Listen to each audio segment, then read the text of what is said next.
படிச்சு சங்கடம் பண்ணியிருக்காங்க. அடுத்து திரிபுரா சுந்தரி ஹோமம் சொன்னால் அந்த திரிபுரா சுந்தரி ஹோமம் என்பது மனவளர்வு, அதாவது எல்லாருக்காக எப்பேற்பட்ட மனிதனாக இருந்தாலும் சைனா மரமாக இருக்கட்டும், புத்தகமாக இருக்கட்டும், எந்த மரமாக இருந்தாலும் அவரோட பாஷை என்ன சொல்லுவாங்க அப்படின்னா மகாலட்சுமி உள்ளவைன்னு சொல்லுவாங்க. அதாவது ராமனை கொண்டு உள்ளவை, சீனை கொண்டு குஞ்சு சொல்லுவாங்க. ஆனால் பணம் என்பது அது உள்ளவங்களுக்கு சாயங்கால நேரத்தில் மகாலட்சுமி உள்ளவமா கல்வி என்பது சரஸ்வதி, பணத்துக்கு அதாவது சக்தி கீழே வருவதற்காக பார்வை சொல்லி அந்த சக்தி வந்து இதெல்லாம் வந்து சாத்தானுக்கெல்லாம் நடத்த மாட்டேங்குது. ராமன் வந்தால் மட்டுமே தான் அந்த யாகம் நடத்த முடியும். நாங்கள் ஏதாவது தபசி பண்ணாலும் சக்தி இருந்தாலும் எங்களுக்கு பண்ண முடியாது. நீங்கள் அவருக்கு பயணம் அனுப்பணும்னு கேட்கும்போது அவர் பயப்படுறாரு. காட்டுக்குள்ளே போட்டு எல்லாம் இருக்குது. அவர் போய் ராமன் போய் அத்தனை வீட்டுக்கும் அவர் கூட துணையாக இருந்து யாகத்தை நடத்துவதற்காக பசுகளோட கூட சமூகாரம் செய்து அந்த யாகத்தை பூர்த்தி செய்தார் அந்த குரு. அதே போல இந்த யாகம் வேணும் ஒரு யுகத்தில் வந்து ஜபத்தால் இறைவனை கண்டார்கள், ஒரு யுகத்தில் தவத்தால் இறைவனை கண்டார்கள், ஒரு யுகத்தில் இந்த விக்கிரக வழிபாட்டு மூலியமாக அதாவது தவத்தை கண்டார்கள். இந்த கலியுகத்தில் இறைவன் எளிமையானவன், எளிதானவன், ஈஸியாக கிடைக்கக்கூடிய யுகம் இல்லை. அதை யாருமே எடுத்துக்க முடியாது. ஏன்னா அவர்கள் மனத்தை தூய்மையாகுவதில்லை, தெளிவாகுவதில்லை. ஆசையினால் அறிவிழந்து அலைந்து கொண்டிருக்கின்ற மனிதனிடத்தில் அவனுக்கு இறை போதனை செய்கிறார்.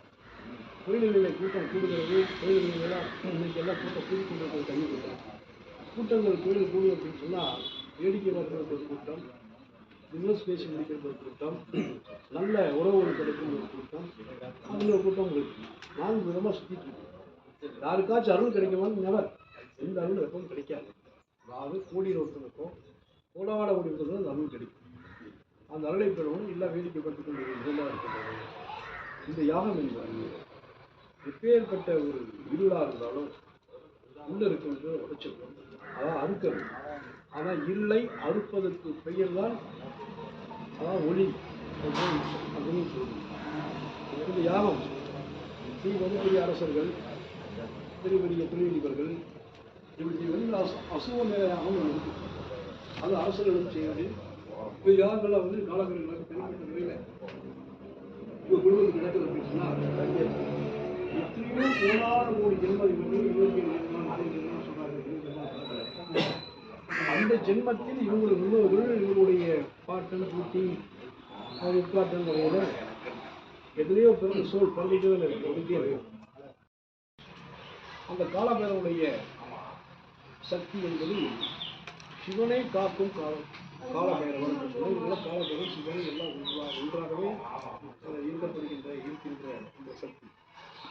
அதாவது இயேசுவாகட்டும், ரவிநாயகம், புத்தர், இப்படி ராமன், ஒவ்வொருத்தரும் வந்து சாமி சண்டை, சாதி சண்டைன்னு சாமி சண்டை, சாதி சண்டை, மதச்சண்டை, தீரமண்டை உலகத்தில் இது என்றைக்கு மாறும் அப்படின்னு பார்த்தா பெரிய இடங்களை ஏற்றுக்கொண்டு போய் சென்று அப்போ தான் மனிதர்கள் வந்து உலகத்தில் இருக்கிறாங்க. எத்தனை பேர் இருக்காங்களோ அவங்க உலகத்தை அவங்களாம் வந்து இலக்கணிவாங்கன்னு சொல்லி இந்த உலகத்தில் எத்தனையோ வாழ்க்கையில் 30 வருஷங்களா 35 வருஷங்களாக மகாராஷ்டிரா, கர்நாடகா, கேரளா, ஆந்திரா, மகாராஷ்டிரா, டெல்லி, இந்த மாதிரி சிங்கப்பூர், மலேசியாவிலாம் விஜயம் செய்யப்பட்டிருந்தால் உண்மையை சொல்கின்ற போது இழந்த காரணத்தினாலே அவரவர் பின்வாங்கி ஓடிக்கொண்டிருக்கிறார்கள். அது வந்து புரிந்து வருகிறது. நம்ம எதுவும் சொல்ல போகிறோம், சொல்ல வர சொல்கிறோம், விஷயம் வர சொல்கிறோம்.